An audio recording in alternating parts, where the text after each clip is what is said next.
how did you get that footage of Diddy? I figured most journalists would not disclose their source. If Sean Combs watches this, what do you think he's going to feel? I think he's going to say this is the best documentary I've seen in a long time. Diddy sent those to 50? Diddy's like funeral flowers. Does he know y'all have this in the doc? I would doubt. My favorite villain? I kind of like Diddy. There are no misconceptions about me. Jay-Z is setting Diddy up. Jay's definitely. Jay helped you? Yeah. How did you As a competitor. explain it? Yeah, because he never was someone that you communicate with that you're like friends with the person. But I always respected him because he was never an actual competitor in actual fact. He was someone who was a competitor to perception. How close was Diddy and Jay-Z? They was close enough that they wasn't playing basketball, they wasn't playing baseball, they wasn't playing football, and they wasn't playing hockey or soccer for Diddy to come on stage, pat him on his and then make the statement to people in the world that can't nobody call me Sean but Jay-Z. And B was, one time she jumped off of the ledge. He ain't running over because she thought me and Jay had issues. And I was like, what the? And I was like, did she really just jump down and run over here like that? Beyonce jumped off a ledge. Yeah, what happened? It was in the Cosmopolitan, huh? She really a superhero. She jumped down and no, she was like, this what? Like that Bonnie and Clyde for real? You try this or what, boy? I'm here. Word. She looked at me. I said, was Solange with her? She looked at me like that. I was like, what? A new storm is brewing. One that ties together old rumors, recent scandals, and accusations that many believed were long buried. At the center of it stands 50 Cent, a figure who has spent the past 2 decades publicly challenging people he believes are shielded by the entertainment industry. One of those names has consistently been Diddy. But now, according to 50, the story doesn't stop with a single mogul. This time, he's implying that the next wave of scrutiny could extend beyond Diddy, reaching toward Jay-Z, Beyonce, and even Oprah Winfrey, 3 of the most powerful and influential figures in modern entertainment. These are names that have circulated in speculation for years, but until now were rarely confronted so directly. The spark ignited when 50 Cent suggested he may be holding new footage connected to the same inner circle linked to the Diddy controversy. He hinted that the documentary centered on Sean Combs was only the first chapter. Then came a short message that instantly went viral. "You're next." Fans immediately began connecting the dots. Many assumed the message was aimed at Jay-Z and Beyonce. The questions followed just as quickly. Why them? Why now? And why immediately after the Diddy documentary? According to long-running industry speculation, the answer may lie in a tightly connected elite circle, one protected for years by wealth, influence, and powerful alliances. When the Netflix documentary on Diddy was released, the viewers noted how closely Jay-Z and Diddy's professional and social circles had overlapped for decades, from business ventures to private events and exclusive industry spaces. Beyonce moved within many of those same circles, from Rock Nation events to Grammys after-parties and high-level gatherings. The same names appeared repeatedly. Now, 50 Cent is signaling that proximity alone may no longer shield anyone from public scrutiny, as past footage, claims, and stories are being revisited in a new light. And if his hints are accurate, this may only be the beginning. These were private conversations, and that he and Diddy could talk openly. And Mark could talk to Diddy not just as a client, but as a person, and try to guide him in a time leading up to his arrest. And unbeknownst to Mark Agnifilo, Diddy has got this guy recording the conversation as he's sitting there saying, "You are screwing this up. You are messing up this case. We're losing." And knowing that that's on tape, and it's almost like he's performing for the camera and not telling Mark what's going on. And the really enraging part about it is that Mark Agnifilo won this case for Diddy with legal strategy. It wasn't just an accident that this jury that had heard all of this in the news before the trial voted not guilty on all the serious charges. It was Mark Agnifilo that did that. Yet Diddy secretly records this guy and embarrasses him. And yeah, you could say, well, Diddy never expected that it would end up being broadcast somewhere else. Well, okay, but Diddy was planning on using it, or he wouldn't have had it recorded in the first place.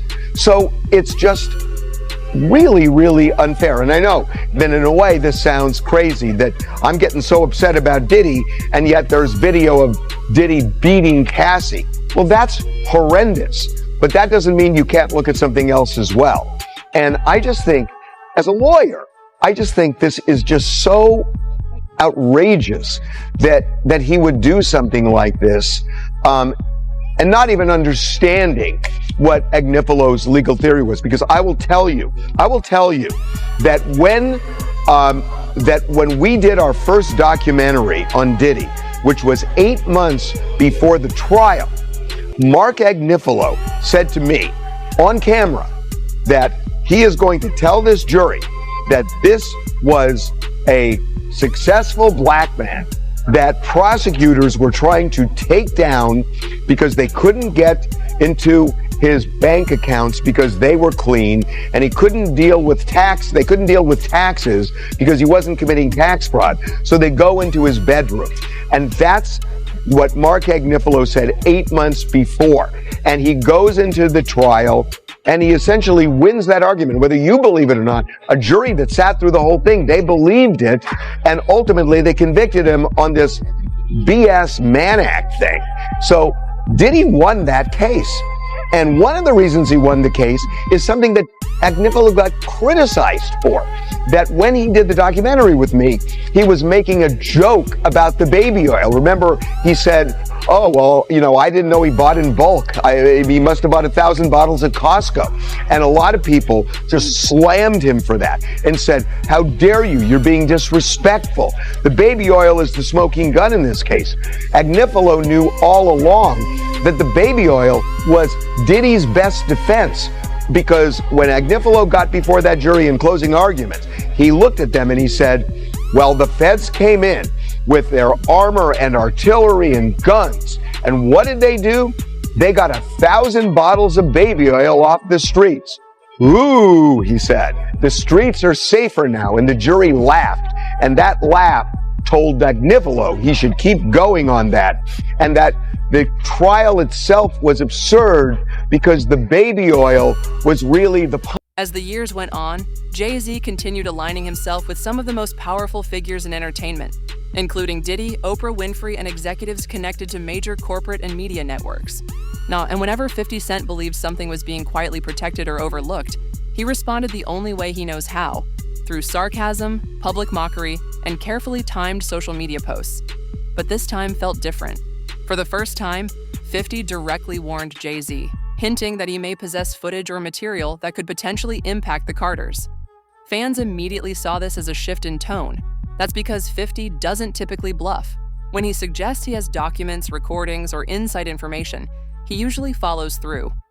And that reputation is exactly why Jay-Z and Beyoncé suddenly became the center of intense online speculation. This is also where Oprah's name entered the conversation. Many began asking why Oprah was being mentioned alongside Jay-Z, Beyoncé, and figures connected to Diddy. And the answer lies partly in resurfaced criticisms and partly in 50 Cent's long history of publicly challenging her. Over the years, 50 has accused Oprah of using her platform selectively. He has argued that she scrutinized certain figures, particularly black entertainers, while allegedly avoiding deeper examination of powerful white executives during the height of the #MeToo era. He frequently referenced her involvement in documentaries about R. Kelly, contrasting that with her past association with Harvey Weinstein. And on a more personal note, 50 has never hidden the fact that Oprah once declined to interview him, something he has publicly brought up more than once. To his supporters, that history explains why her name is now being pulled into the broader discussion, and why some believe this situation may extend beyond a single individual.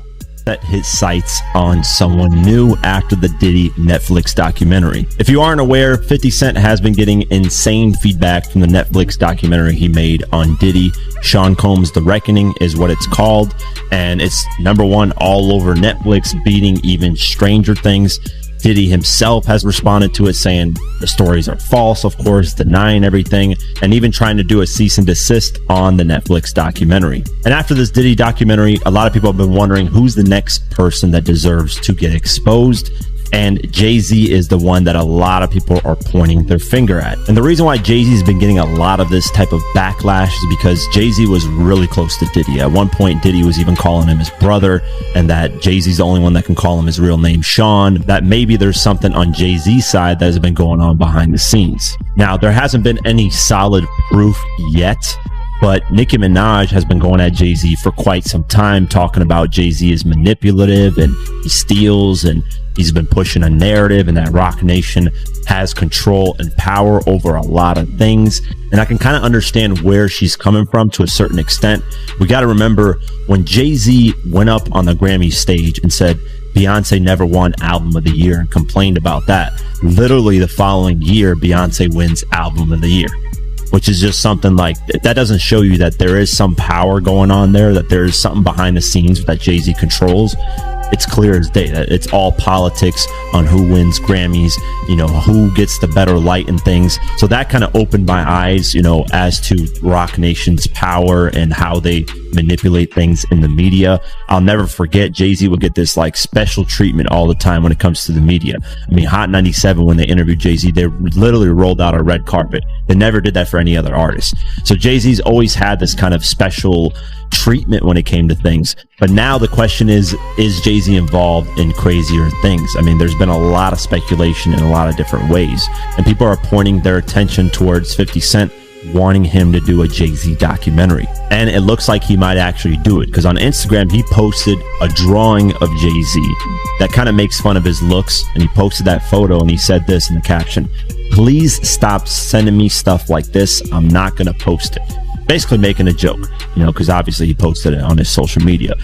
But, and here's the interesting but in this, is someone commented on the post, and the comment got liked by 50 Cent. And this is the comment. It's from Dom KMDA. I hope I pronounced that right, Dom Kanada. He commented saying, "My only question, he's next, isn't he?" And 50 ended up liking that comment. And here's the thing. I actually saw this on Twitter and X, you know, whatever, Twitter, X, whatever you want to call it. And I wanted to confirm, is this real? Because a lot of people Photoshop these type of things just to create drama and create this speculation. So I actually DM'd the guy himself, and I showed him the photo, and I asked him, "Hey, is this a real photo? Did 50 like your comment?" He said, "Hey, yes, he did." And I was like, perfect. Thank you for confirming. Thought it was Photoshopped. I will appreciate the response. And he said, "I was surprised as well. Didn't see that coming." So shout out to him for, you know, responding to my DM and confirming that, you know, the comment actually got liked by 50, because, you know, a lot of people Photoshop and spread narratives. So me being the proper journalist, whatever you want to call me, news reporter, I, you know, wanted to go get to the source and see if it was actually real. There's also something that's very interesting that went over a lot of people's heads, and that's the documentary coming out on December 2nd. That Diddy documentary coming out on that date. Literally 2 days later, you have Jay-Z's birthday, December 4th, which to me sends a subliminal message to Jay-Z that you're next. So that's crazy. That just, to me, you know, shows that 50 is potentially gonna work on something going at Jay-Z, and he might get Nicki Minaj involved, because Nicki Minaj has a huge issue with Jay-Z with a lot of things, and I don't even know the full details of that, because she's gone at Jay-Z. He was running with that whole crew, and now people are asking the same question. How is this going to play out? How is the public supposed to react? Are they really going to let him just walk back in like nothing happened? The public already made its decision. They're canceling him. But has the industry canceled him? That's the real question. Because all those people who attended those Diddy parties, not one of them has stepped forward to clearly denounce what he allegedly did. Not one. I haven't heard a single strong condemnation. Instead, it's always, let God handle it. Let God handle it? Get out of here with that. If it were your daughter, hey, would you just say, let God handle it? None of them are coming forward. And they can't openly defend him either, because that would damage their brand. It would hurt their image. So they stay quiet. And then you hear things like, Jay-Z is the only one who can call me Sean. I'm the only one who can call him Sean. What does that even mean? That's not loyalty. That's image management. At the end of the day, though, not one person, not one major figure, has publicly and clearly denounced what he's accused of. Not one. And that silence, that's what people are noticing. He was running with that whole crew. They want to know how we're going to do it, how the public is going to take him. Is the public going to let him back in? And the public is not. The public is already canceling him. I don't believe the industry has canceled him yet. All those people who went to those Diddy parties, not one of them had came out and denounced what he has done. I haven't heard one of them. I have not heard one person denounce, well, man, let God handle it. Get the hell out of here. Get out of here with that. If that was your daughter, would you let God handle it? All those people, they ain't denounced him. They ain't definitely, they can't come forward and say, yo, I support him. Because it would mess up their brand. It would mess up their brand. Jay-Z.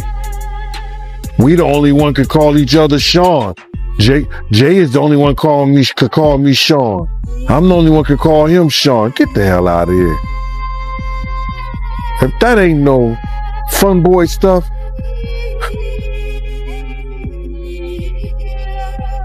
But you ain't had not one person, brother, not one person sit there,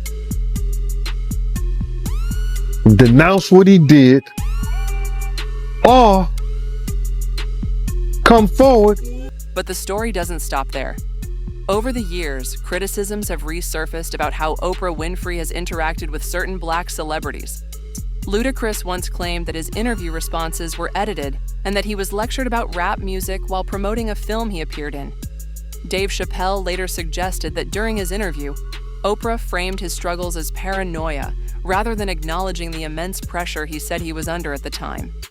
Monique has publicly accused Oprah of contributing to her being blacklisted following Precious, while Taraji P. Henson has spoken about being significantly underpaid for her role in The Color Purple.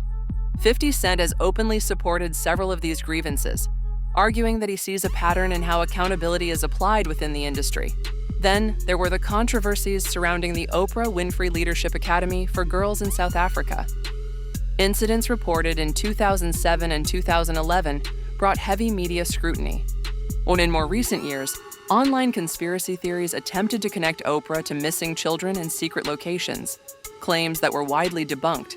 Still, the lingering online speculation has continued to cast a shadow in certain corners of the internet. Now, with 50 Cent already targeting one powerful mogul through a widely viewed documentary, some fans believe Oprah could face renewed scrutiny, especially after 50 hinted that future revelations may involve figures people would never expect.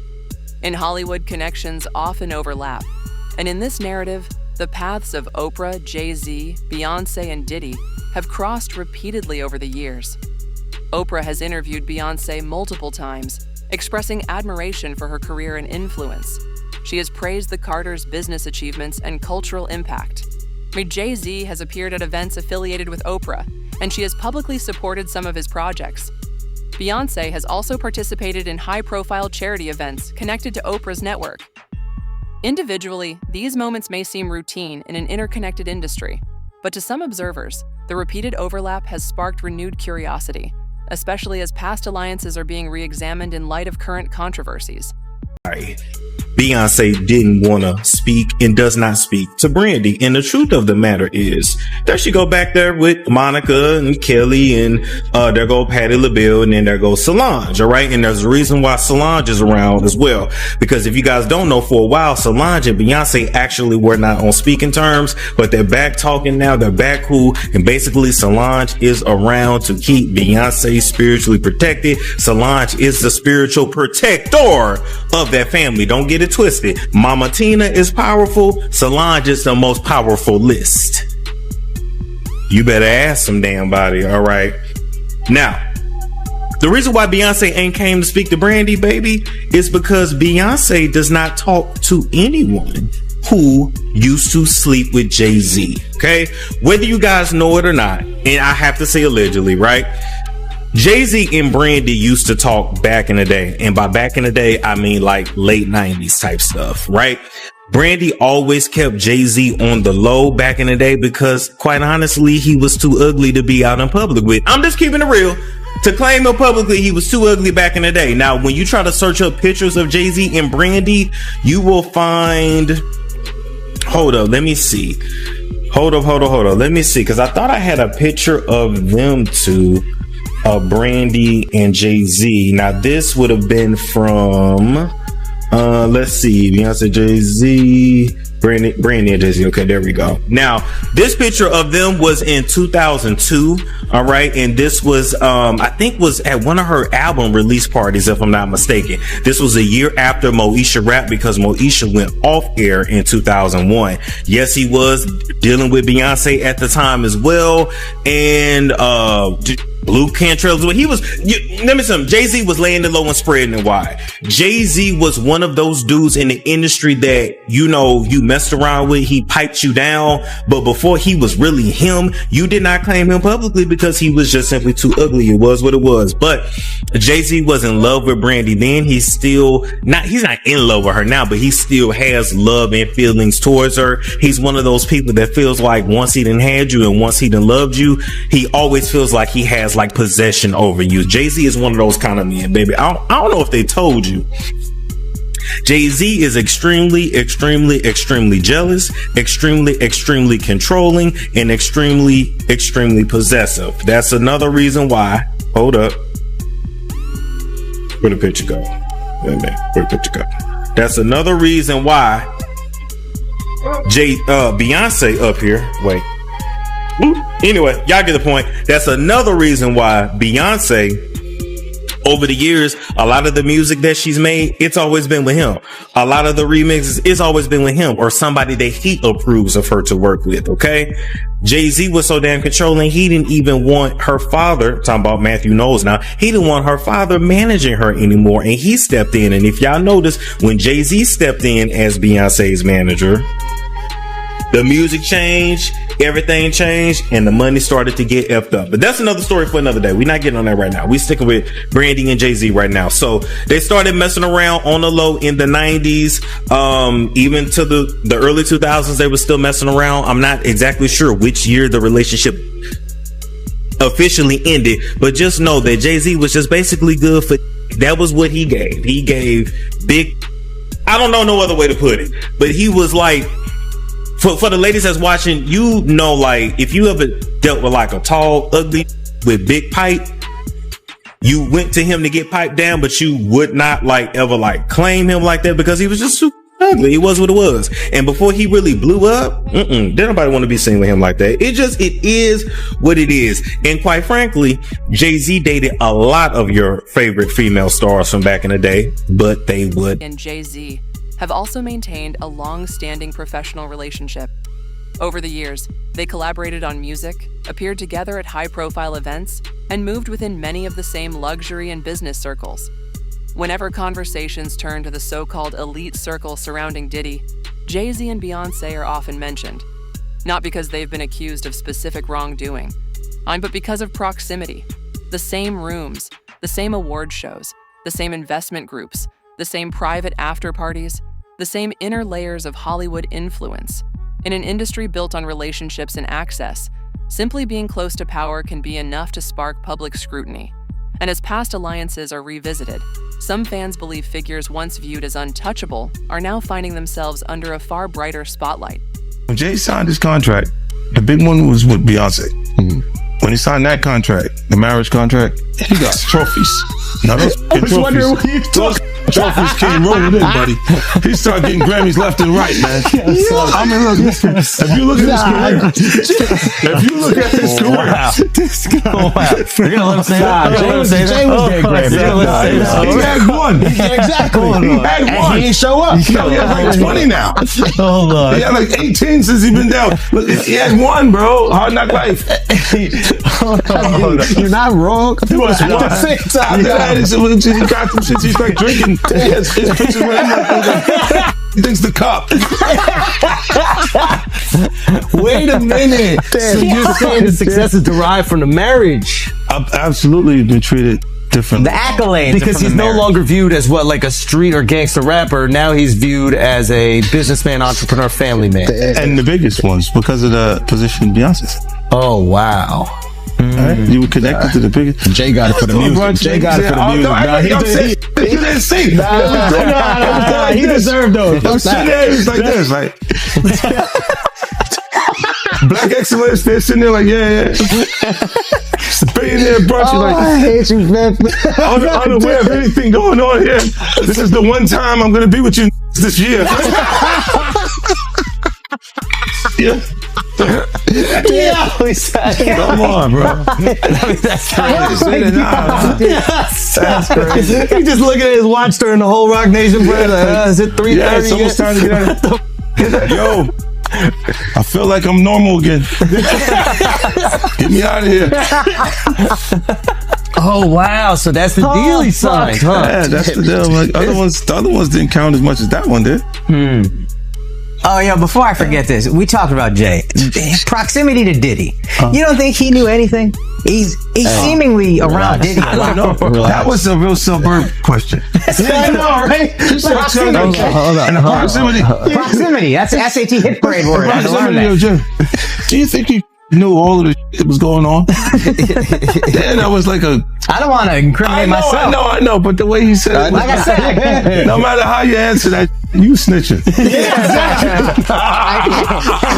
That was a nice kind of You asked the question like a fan. Hey, I grew up with white people, but one thing I know is how to get a black guy in trouble. But it's a great question. Yo, just give him the Happy Meal before you ask him to snitch, bro. He said, damn, they wasn't even drinking. Speaking of, how the hell you pronounce Lechimendewa. Okay. It's the King's Path. King's Path. Oh, because I know Branson. That's the one I pronounce. Branson. That's the Branson lifestyle. You're gonna be outside. You're not worried that if you throw little and you don't throw out allegations, but like you kind of poke fun at them. You just ask questions. You're not worried that it comes back your way. Like people dig up your past and try to pull stuff up. I don't got that in my past. Everybody got a little bit. Look, like, I took. Not that it's real enough. I took a pill, but it was for me to perform better. For her to remember, buddy. I didn't give her a drink. This is why 50 Cent's warning feels different. According to his supporters, it isn't framed as random gossip. It's presented as a web of long-standing connections. In that narrative, Oprah's past controversies, Diddy's legal troubles, Jay-Z's public silence, and Beyonce's carefully managed image are seen not as isolated stories, all but as overlapping threads inside the same powerful network. And 50 has made one thing clear. He says Hollywood's power structure no longer intimidates him. Many assumed his documentary would impact only Diddy, but online reactions suggest the ripple effect is broader. Anyone who worked with Diddy, attended his events, collaborated on projects, or moved within similar circles has faced increased public curiosity. That includes artists, producers, executives, and other high-profile figures, not because they've been formally accused, but because proximity alone often sparks speculation. When 50 Cent hinted that more documentaries could be coming, social media buzz intensified. Not necessarily because people are guilty of anything, but because 50 has built a reputation for digging deep and challenging powerful figures. Behind the scenes, then some public figures have reportedly distanced themselves from old associations. Statements have been clarified. Old photos have disappeared from timelines. Event appearances have shifted. Whether strategic or coincidental, those moves only fueled more online debate, and the public began asking louder questions. Who knew what? Who saw warning signs, if any existed? And who chose to stay silent? The documentary paints Diddy as someone who allegedly displayed controversial behavior over time. Some celebrities have since acknowledged noticing red flags in hindsight. That has led to renewed scrutiny, not in the form of proven accusations, but in the form of public curiosity. And as long as 50 Cent continues pulling at these threads, the supporters believe more powerful names could face uncomfortable questions, fairly or unfairly, as the spotlight grows brighter.